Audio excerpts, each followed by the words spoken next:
The Securities and Exchange Board of India had its 207th meeting. There were multiple announcements made today, some interesting products. Let's look at the overall summary और फिर थोड़ा details में भी देखेंगे. So the bunch of announcements were the number of securities under T+0 cycle, they have been extended from I think 25 to 500, which should cover a large segment of the market. So the number of scripts have been increasing. There are a lot of investor friendly and unification of norms. There's some sort of regulations coming, ease of doing business.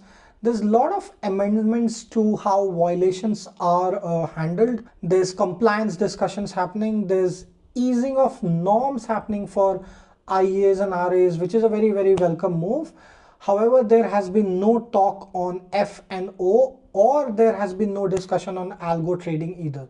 Let's just dive in. So this was the 207th meeting. Again, it happens periodically. I'm not sure how long it has been happening, but there are certain particulars. So the first is secondary market related, and then you have market intermediaries, then primary market, mutual fund, alternative investment, investor related, integrated, surveillance related, debt hybrids, and legal affairs. I'm going to cover most of them which are in public interest. I don't think I'll want to get into legal or debt and hybrids because that's not an area I essentially get into. So one thing which has come up is there's the facility of trading using blocked money in UPI or secondary cash segment using UPI Block Mechanism, which is ASBA like facility, or the 3+1 trading facility. So this is something coming from February 1st.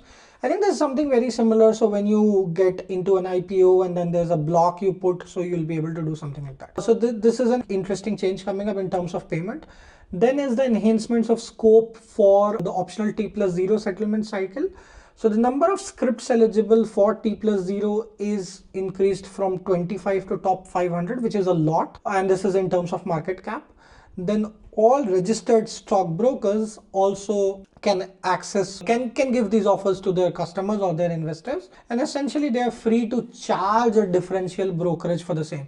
So some brokers might start to look at this as a revenue source if there's a dent on their business within the, let's say, F&O cycle. Again, I don't know how much of faster delivery are people looking for, but again, this is a very welcome change. There are more details to it, which I'm pretty sure news articles would be covered. But the third point in here is investment advisors and research analysts can do better business now. There's a lot of simplification of compliance.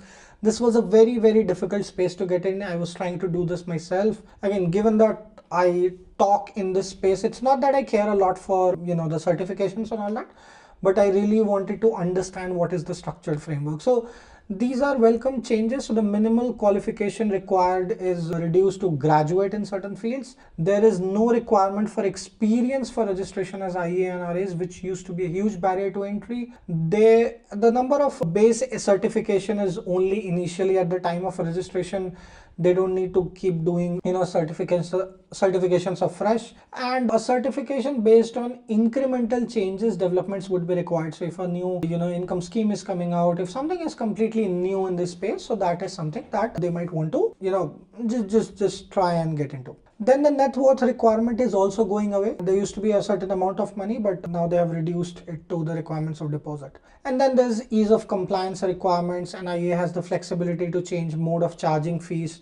So they can do a fixed fees or assets under allocation based mode, because this has been a very complicated space. I think SEBI is trying to ease it and make it easier for people to get into. This also probably comes from the point that they're trying to hit a lot in certain segments like F&O, and then they're trying to introduce new segments like mutual fund में detailing है, which we'll talk about shortly. There is an interesting area which I wanted to highlight, which is use of AI in IA and RA services. The responsibility of investment advisory lies solely with the IA RA, which means that if you're an IA or a company using AI, I think SEBI stand is very clear that the responsibility still lies with you, which is a very good move.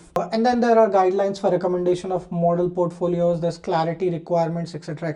These are coming up. The next set of guidelines are more towards violation amendments, and then faster rights issue with flexibility of allotment. Like these are all regulatory details which I also do not further understand, so I'm not going to get into it. Starting from page 13, we start to see again a mutual fund part, which is what I'm trying to get into. Yes, so there's a new regulatory framework that is being discussed for introduction of new investment products under the existing mutual fund framework, and this is intended to kind of bridge the gap between the mutual fund, which is the absolute left, and the portfolio management services, which is absolutely right.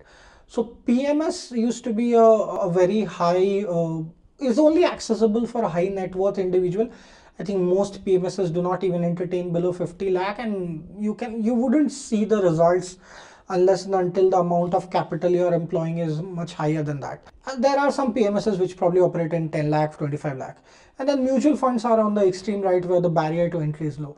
So there's like something in between coming up. So this is probably the new product also aims to curtail the proliferation of unregistered and unauthorized investment scheme, which, the point is that they want to, get into a space where people are more comfortable getting a higher return product potentially, and also push or demotivate use of all of the unregulated, unregistered investment approaches. So probably things like crypto or alternate investments.